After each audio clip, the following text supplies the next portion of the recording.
With increased meningitis cases across some parts of the country over the past few weeks, health authorities in the Bono East Enclave have put in place high alerts with increased surveillance across major health facilities across the area. Regional Director of Health Services Dr. Paulina Clarapia, in an interview with Joy News, noted that the move is to help keep the spread of the disease. Starting from November, when the dry seasons come in, we do sometimes see a high number of meningitis cases. And so in preparing for this season, what we did was we met at the RCC and just notified them that we are getting towards the meningitis season, so we should get ourselves ready. And then we updated our epidemic preparedness.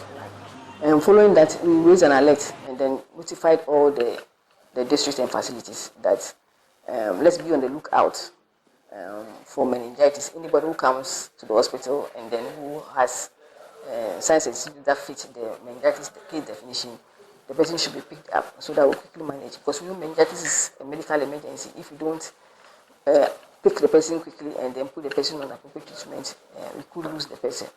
Dr. Clarapia revealed that the regional surveillance team, through its monitoring exercises, came across some 5 suspected cases which turned out negative after scrutiny at the Kintampo Health Research Center.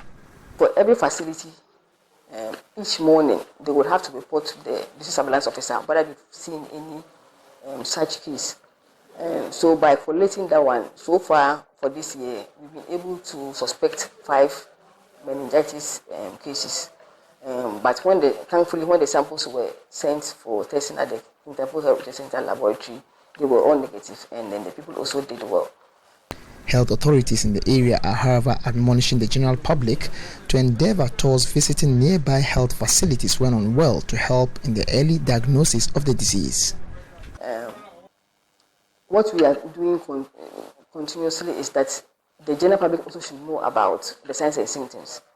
Because elsewhere, for example, where Upper West, where they have the outbreak, if people do not report to the hospital early, no matter what you do, the deaths go up. And so what we are doing is we are also educating the general public. Through our hospitals, at our OPDs, we are educating the general public, at our radio stations, our community information centers, so that they know the signs and symptoms.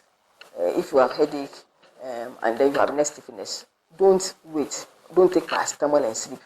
Come to hospital and let us assess you and then be sure that it is not, so that if it is, then we will put you on treatment. So that's what we have done so far in our region. Dr. Paulina Clarapia further cautioned the general public against certain activities that could lead to the outbreak of the disease, and this includes avoiding overcrowded areas with poor ventilations, amongst others. Basically, drinking lots of water during this time, avoid overcrowding, putting on masks when you are in a situation where you feel that somebody is coughing, or if you're also coughing, also mask yourself so that you don't transmit the meningitis to somebody. Reporting for Joy News, Anas Sabit, Kintampo.